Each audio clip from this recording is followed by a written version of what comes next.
Y hoy estamos con Julio Navarro, científico argentino que fue nominado al Premio Nobel de Física año 2020. A quien le agradecemos muchísimo por aceptar esta invitación a esta travesura radial llamada La Pizarra. ¿Cómo estás, Julio? ¿Qué tal todo?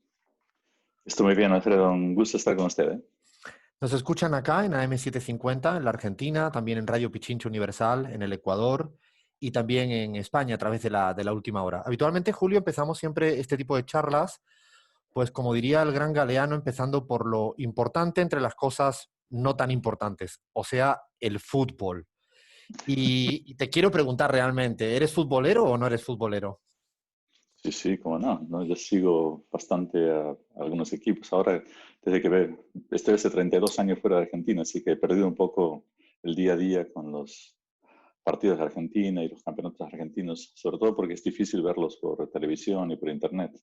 Pero sigo mucho la Liga y la Premier League, hasta la Liga alemana la sigo, así que bastante de cerca. ¿Algún Y equipo mis hijos también son predilecto? futboleros. ¿Cómo? ¿Algún equipo favorito tuyo de tus hijos? Bueno, en España seguimos al Barcelona, pero sobre todo por Messi, no por el Barcelona en particular. Mi hermano vive en Girona, ahora está viviendo en Girona, así que allí cerca de Barcelona, así que también tenemos un poco de cercanía con Cataluña de alguna forma. Me gustan los vinos de Cataluña, así que por eso también, también por eso es que tal vez Del tenemos alguna cierta Penedés, afición. vinos del Claro, pero sobre Penedés. todo, claro, exactamente, el Valle del Penedés. Eh, pero creo que la afición es más que todo por una cercanía con Lionel Messi, ¿no? Ah, bueno, entonces coincidimos que somos del Barça, yo también, y además viví mucho tiempo en Barcelona, así que también le tengo un cariño especial a aquella tierra. Quería empezar hablando, Julio, bueno, nos gusta siempre saber un poco de la infancia, si eras así de estos niños traviesos, rebelde, tímidos, estudioso. Nunca me acuerdo cómo se dice la palabra muy estudioso en Argentina, ya me lo han dicho varias veces, pero se me olvida. Creo que le dicen tontos, pero bueno, no sé. Como tontos, pero ¿cómo eras de No, chico? no, bromeo. Sí, no sé, no recuerdo mucho. Creo que sí, fui siempre inquieto, pero no necesariamente ni muy travieso ni nada por eso. Después en la secundaria se me puse un poco más aventurero, pero al principio no, estudiaba, me portaba bien, sacaba buenas notas, o sea, una maravilla de chico, le diría a mi mamá. No sé si ella coincide con esto, pero bueno, yo digo siempre una maravilla de chico. Así que Y cuando no sé por qué, porque a veces uno se pregunta siempre por qué carajo elige el camino que elige. Yo creo que son un montón de cosas que pasan. ¿Por qué física? ¿Por qué astronomía? Había leído incluso que la culpa la tiene tu mamá casi por negarlo cuando le dijiste que si es tan así o no tanto. sí, un poco así, ¿no? Yo desde que era muy pequeño, desde que tenía 8 años, más o menos, o 10 años, ya sabía que iba a ser astrónomo. Dije, eso lo iba a hacer, porque, no sé, me enamoré del cielo del sur, del cielo de la noche estrellada, de la luna, de esos movimientos tan raros que tienen, ¿no? Que me parecía que había algo allí que uno podía entender, ¿no? Por qué la luna estaba de un lado un día, del otro lado el otro día. Claramente había allí un mecanismo de relojería en el cielo que me parecía que lo podíamos entender. Claramente se entiende desde los 1500, ¿no? Yo no lo entendía en ese momento, pero digo, esto se puede intelectualmente acceder, ¿no? Y así esa fue la plataforma que después me impulsó a tratar de aprender un poco más. Y bueno, por supuesto empecé después a hacer astronomía. Y cuando le dije a mi madre que iba a ir a la universidad a hacer astronomía, me dijo, sobre mi cadáver, fue su respuesta, más o menos. Me dijo, absolutamente no, vas a estudiar ingeniería. Le dije, ¿pero por qué? Me dice, bueno, porque imagínate, te haces astrónomo, ¿quién se va a casar contigo? Esa fue su respuesta. Un razonamiento muy de mamá, ¿eh? Sí, muy de madre. Así que mandó a estudiar a ingeniería, lo cual le llevé el apunte al principio. Estudié ingeniería. Era una época era diferente, complicada, o sea, era la dictadura en Argentina, así que la universidad estaba bastante controlada, no había exámenes de ingreso, había unos cupos bastante fijos, no era muy fácil. Así que hice el primer año de ingeniería, después ya decidí que no me gustaba ingeniería, pero tuve que seguir haciéndola, así que hice hasta cuarto año de ingeniería, pero al mismo tiempo hacía astronomía. A la mañana estudiaba astronomía y a la noche ingeniería. Es que esa era mi Dos horario más o carreras menos. sencillas, me imagino, ¿no? Para mucho tiempo, entiendo. Sí, no eran, sí, requerían tiempos, pero sobre todo no por lo que había que entender, me parece, o aprender, sino por lo que había que cumplir. Había muchas como tareas, básicamente, no sé, como hacer carpetas, como resolver problemas, como presentar trabajos, que no eran, uno no aprendía mucho, pero uno se pasaba mucho tiempo haciéndolas. Astronomía al revés, eso en ingeniería, astronomía al revés.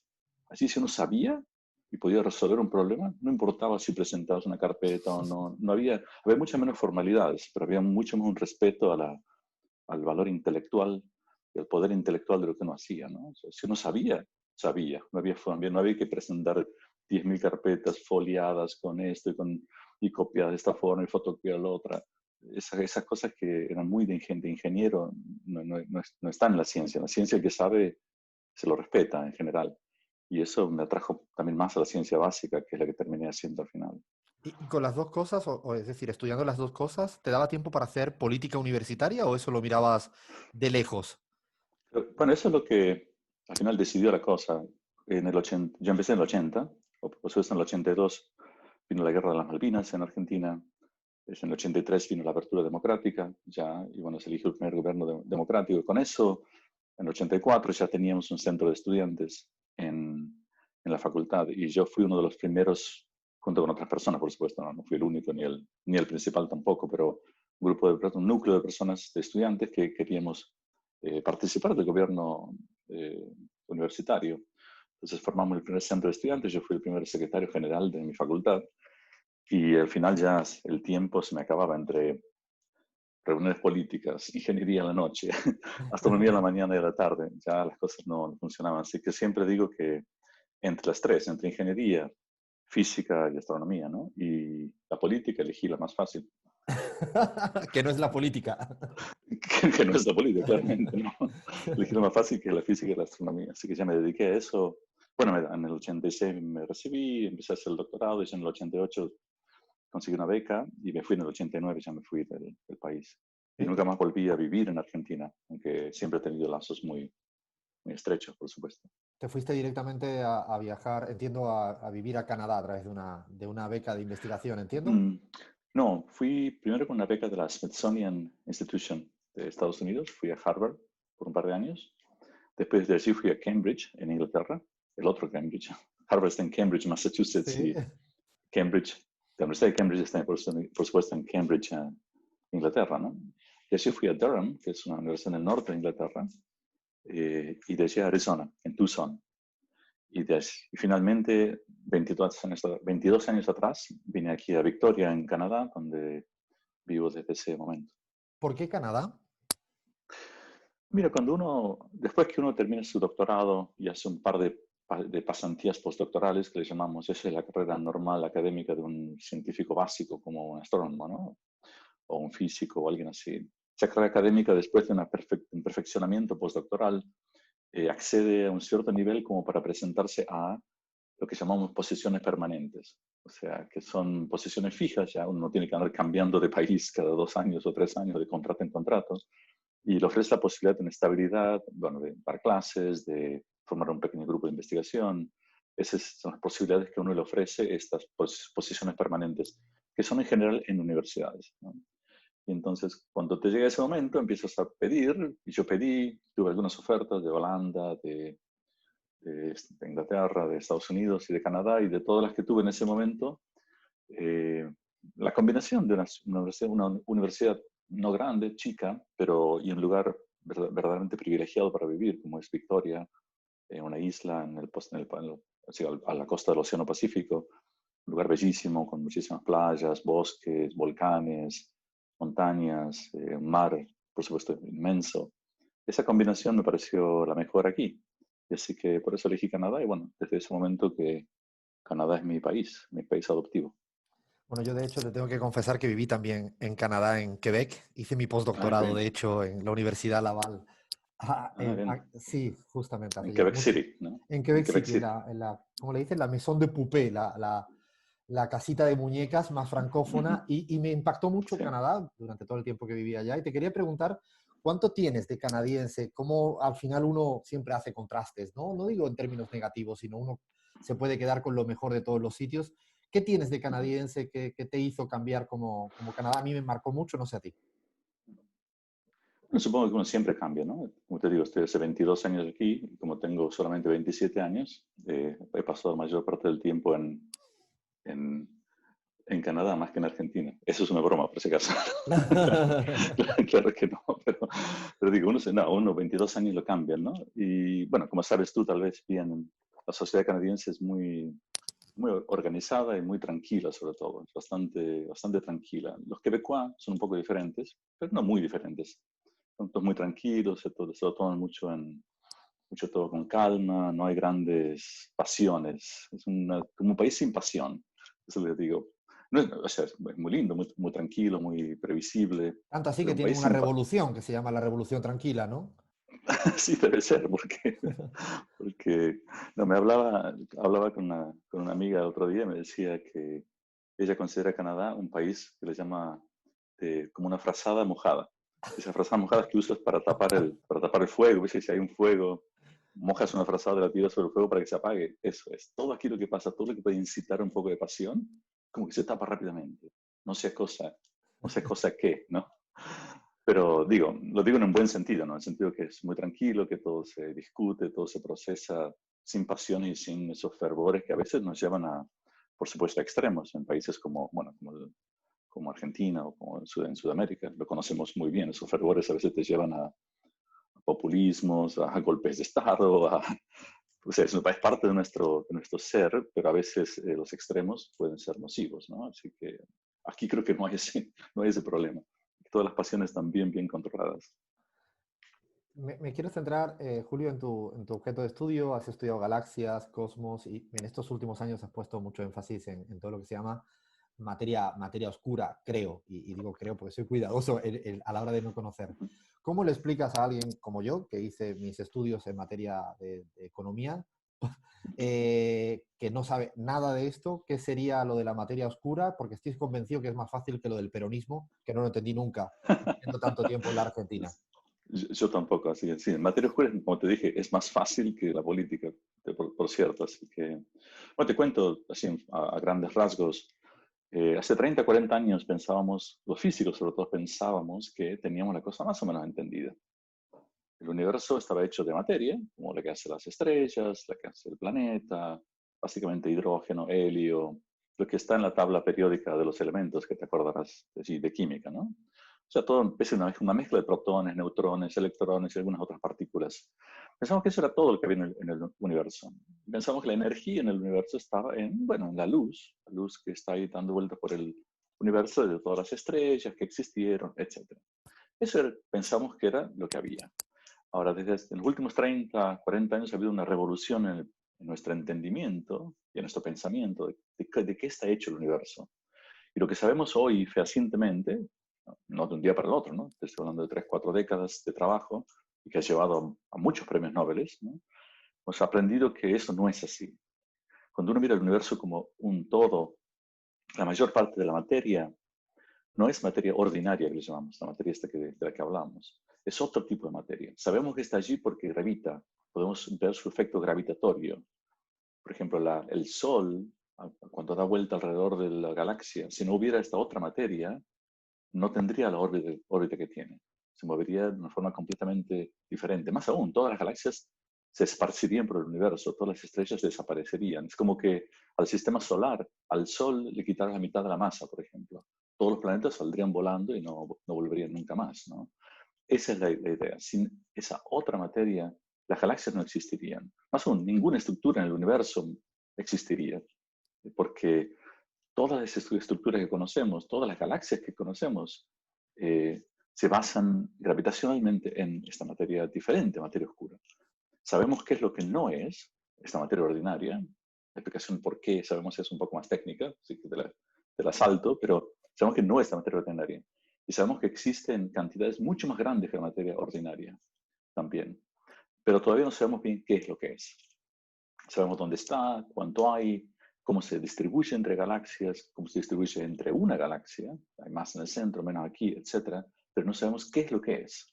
tenemos muchas sospechas, muchos modelos, y siempre digo, una carrera de armas científica en el mundo, tratando de descubrir qué es lo que es. En casi todos los países avanzados hay al menos uno o dos o 10 experimentos muy, muy sofisticados tratando de detectar en el laboratorio esta partícula, si es una partícula, ¿no? Que debería estar pasando por nuestros cuerpos, por el planeta, hoy mismo, ¿no?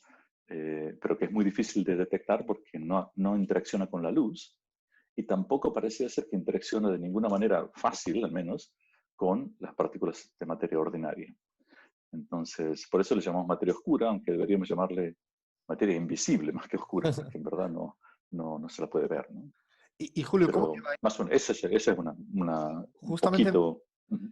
no, no, pensando en lo que me estabas diciendo, cómo lleva un científico o la ciencia justamente a asumir un grado de desconocimiento o asumir un grado de incertidumbre? Porque, bueno, para mí es una de mis obsesiones, Ujú. sobre todo por las ciencias postnormales, que asumen un marco epistemológico más incierto, ¿no? ¿Cómo lleva en el mundo tuyo, justamente, ¿no? Apelando a lo que me estabas contando, esa materia oscura, incierta, no sé cómo llamarle, con interrogantes, ¿cómo lo lleváis eso en la ciencia? Bueno, la ciencia nosotros somos más pragmáticos, ¿no? La astronomía es una ciencia observacional, la física es una ciencia experimental y la cosmología, que es de lo que te estoy hablando, es como donde se mezclan las dos. La física teórica, los experimentos y las cosas se mezclan, se mezcla todo, pero siempre sigue siendo una ciencia muy experimental y muy empírica en ese sentido. Así que somos muy empiricistas. Si hay una pregunta que no podemos responder, ¿por qué? Imagínate, tú me dices, hay otro universo. Ok, puede ser, pero no me importa. No es una pregunta que a nosotros nos interese. Entonces puede ser, no digo que no, sí, pero no es interesante en el sentido que no lo puedes medir, no puedes corroborarlo, no puedes aprender, ¿no? Un universo que yo no puedo tocar no me interesa. Es como una novia que no tuve. No existe. No es así. Sí, no puedo estar todo el día pensando en lo que no se puede, lo que no se puede experimentar, ¿no? Entonces, en ese sentido son muy empíricos. Si no se puede medir, puede que existe. No digo que no haya, pero no es interesante desde el punto de vista científico.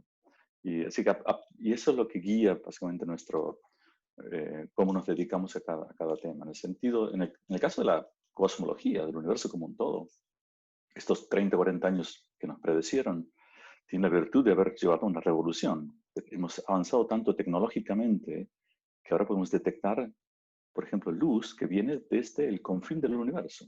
O sea, hemos visto lo último, hemos visto lo más lejano que jamás podamos ver, ¿no? ¿Sí? Ya está, ya lo hemos visto, ¿no? Todo el universo observable ha sido no lo hemos mirado en detalle, pero digo, hemos visto al menos un poquito de todo el universo que podemos observar. Este es el universo en el que vivimos, este es el que podemos entender. Más allá de eso, puede que haya otras cosas, pero como no las podemos ver, bueno, a mucha gente les importa, a los filósofos les importa, me parece muy bien, pero no es nuestro tema, ¿no?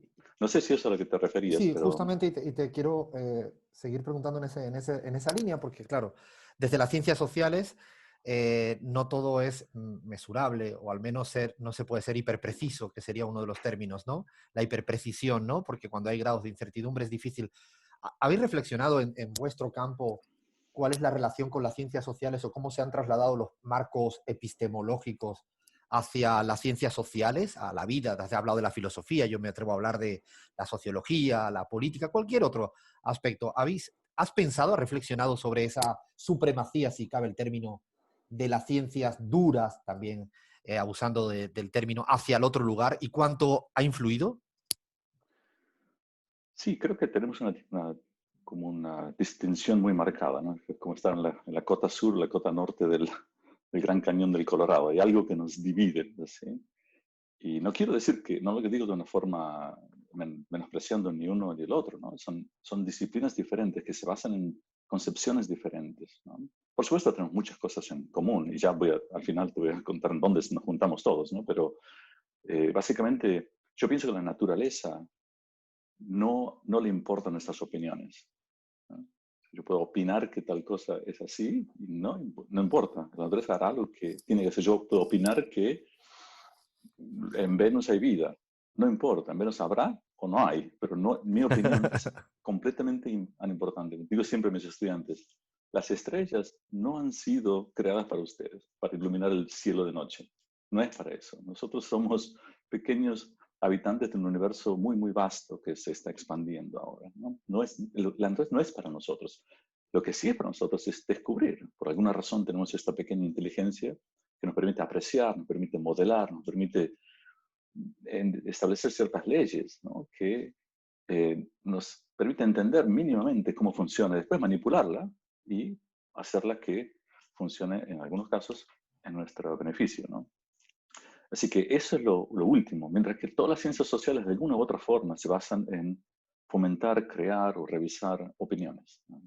Opiniones personales, opiniones globales, opiniones de grupos sociales, pero en general es todo acerca de una opinión. Y por eso es lo que lo vuelve tan difícil, porque como es una opinión, siempre puede cambiar. Cambia con la cultura, cambia con el lugar, cambia con las generaciones.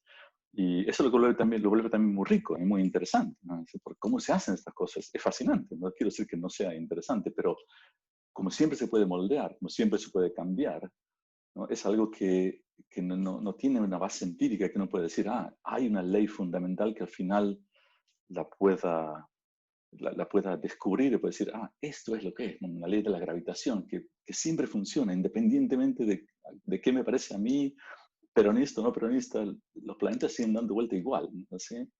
Mientras que eso no es así en las ciencias sociales. Y no debería ser así. Otro ejemplo que te puedo dar es el arte. No lo consideramos una ciencia, pero para mí tiene más o menos lo mismo. El arte es una expresión humana que, bueno, la apreciamos de diferente manera. Y en esa riqueza es lo que lo vuelve interesante. Pero no quiere decir que esté mal, que esté bien. No hay forma de saber si el arte está mal o está bien. No hay arte que sea bueno o malo. Hay arte que te gusta o no te gusta, ¿no es así?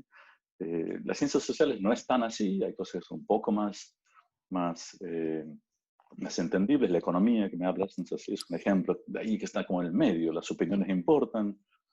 ¿Qué es lo que hace la gente? Importa claramente, pero también hay un cierto grado de matemáticas y de que uno que manejan estas cosas o algunos de los parámetros de eso. Pero creo que hay una gran diferencia. La naturaleza, nosotros no la cambiamos y eso es lo que nos interesa a nosotros. Las ciencias sociales tratan con un problema más complejo, mucho más complejo, que es el de las opiniones de grupos humanos, que, bueno, sabrás tú más que yo de eso.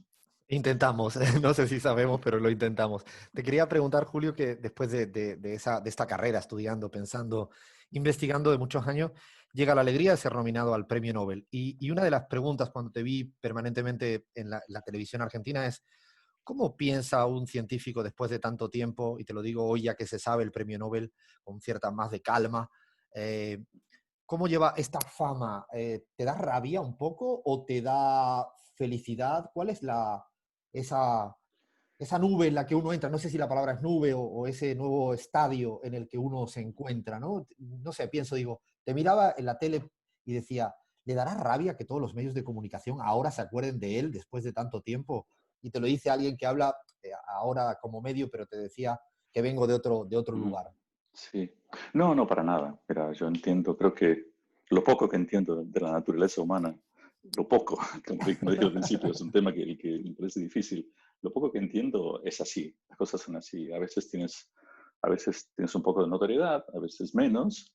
Me alegra que haya podido tener algún cierto contacto con los medios de comunicación en Argentina por esta razón y no por alguna otra, porque me hayan expulsado de la universidad o me hayan puesto preso. El primer astrónomo argentino preso en Canadá.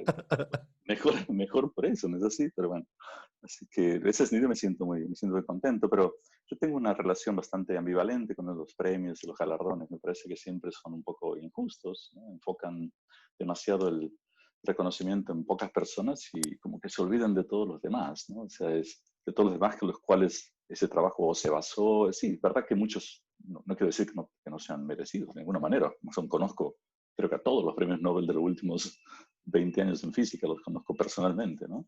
Así, y me parecen personas, por supuesto, superlativas desde el punto de vista intelectual y de sus logros. No quiero decir nada de eso, pero desde mi punto de vista en general, todos los galardones me parecen un poco, les llamo siempre inmerecidos, pero bienvenidos, sobre todo si me toca a mí. Así que, Claro, también en esta no tour que hiciste por los medios en Argentina y en otros medios, también a veces apreciaba que había medios que querían como usarte como arma arrojadiza contra el gobierno actual argentino. Lo percibía. ¿Sentiste en algún momento, sobre todo por el tema de la meritocracia, te ponían en algunos ribetes complejos o fue apreciación subjetiva mía?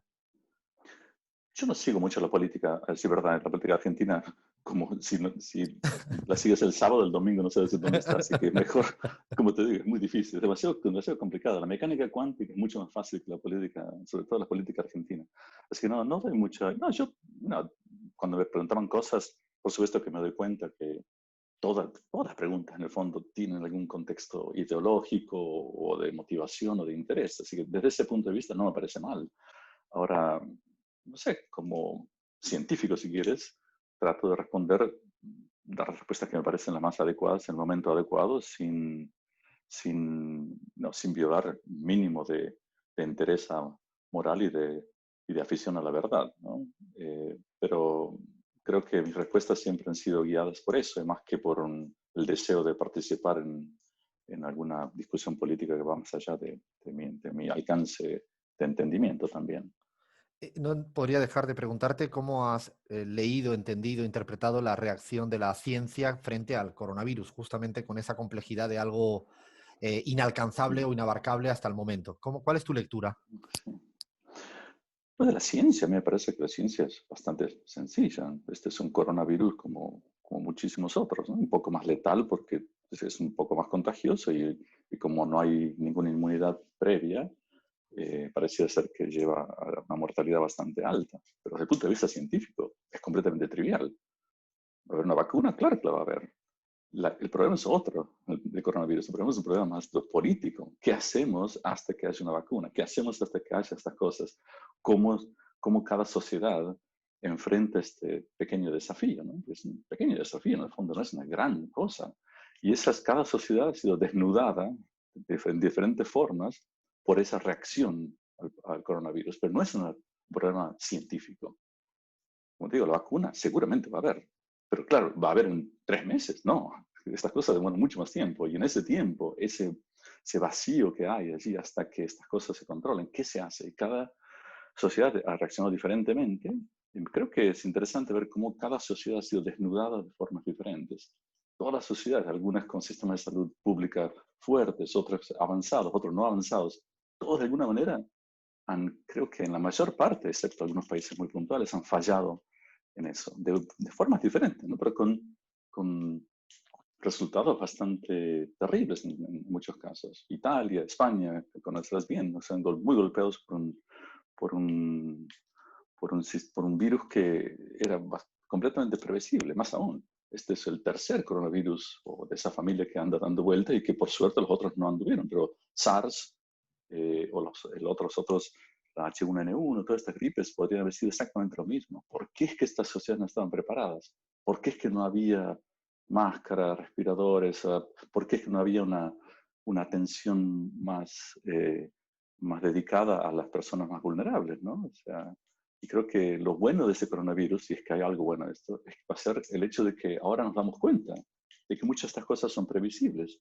Ahora han muerto, no sé, en Estados Unidos 200.000 personas de coronavirus, pero todos los años se morían 50.000, 60.000 de la gripe, ¿no? Así que es más o menos, no es el mismo virus, por supuesto, pero es el mismo contagio, las mismas cosas. ¿Por qué tienen que morir 60.000 personas innecesariamente? Solamente porque no tenemos la forma de comunicarnos adecuada, por ejemplo, cuando nos enfermamos antes, ¿te acuerdas? Uno se enfermaba, iba a trabajar igual, ¿no es así?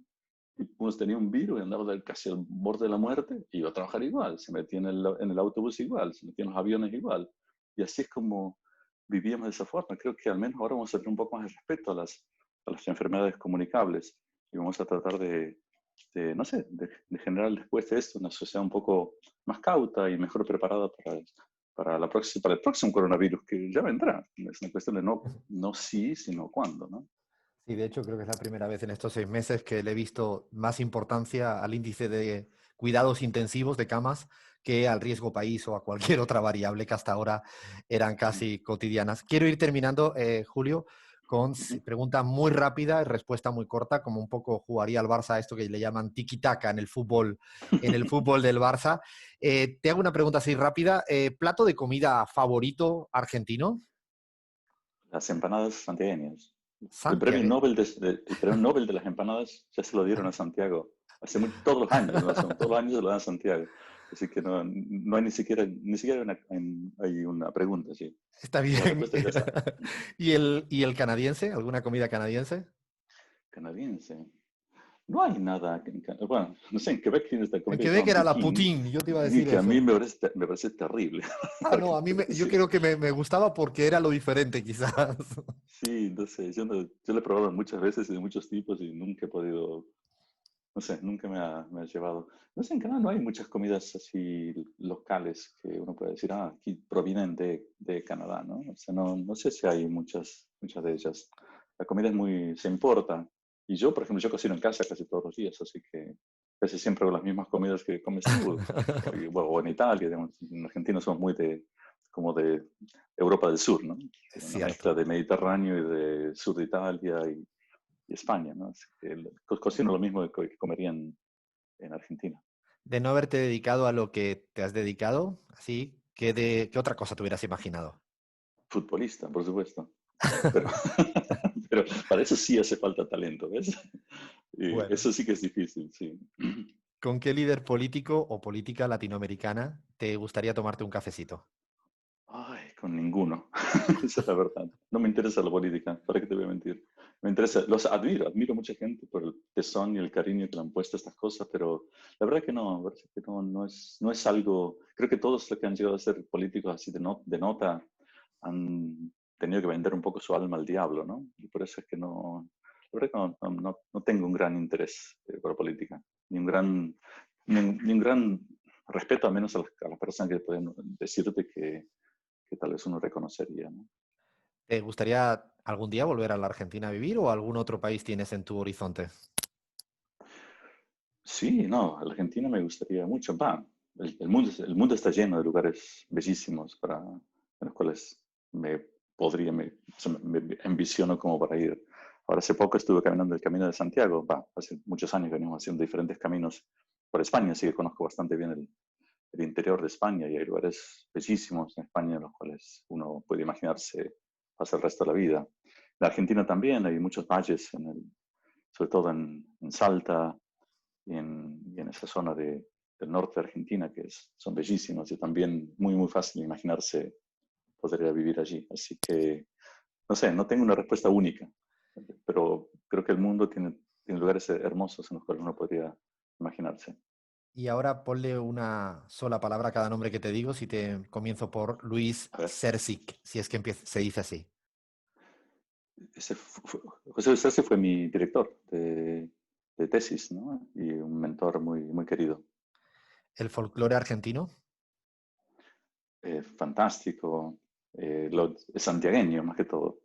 El dúo Coplanaco y el Rally Barrio Nuevo, y Pateco Carabajal, que son mis ídolos, por supuesto. Vida extraterrestre. Inevitable. No es sí, es dónde está, nada más. Dios. Espiritualidad, le llamo yo. Dios sería como el antropoformismo de la espiritualidad y no me gusta, me parece que es mejor dejarlo así. Donald Trump. Paso. El suspiro es válido, ¿no? No, paso en el sentido de que no quiero, creo que no puedes pasar por la radio lo que se me ocurre, así que Se permite todo aquí en esta travesura, ¿eh? sí, Eh, no, creo que no quedaría bien, pero sí, no, me parece un capítulo nefasto en un país de tanto poderío, de tanta potencia, ¿no? Es una persona nefasta, básicamente. Alberto Fernández. No lo conozco, verdaderamente. No conozco bien o sea, creo que sé de qué facción está, pero no lo conozco personalmente lo suficiente como para emitir ninguna opinión, a decir la verdad. Diego Armando Maradona. Un genio. El Diego, un genio. Un genio. Y termino con Santiago, Santiago del Estero. Sí. Bueno, el lugar de donde vengo y donde voy siempre. Mira, siempre tenemos una chacarera en Santiago, que es el ritmo de Santiago del Estero, sabrás tal vez, que dice tanto correr para llegar a ningún lado. Eso siempre me dicen mis amigos, tanto andar por el mundo, Europa y qué sé yo, Inglaterra, y Estados Unidos, ¿a dónde has ido? Nada, siempre vas a volver aquí. Y sí, uno siempre vuelve. Así que, Bueno, pues mil gracias, Julio, por esta conversa, esta charla aquí en esta travesura radial llamada La Pizarra. no, a usted, Alfredo, un gusto estar con usted y también con sus oyentes. Un fuerte abrazo.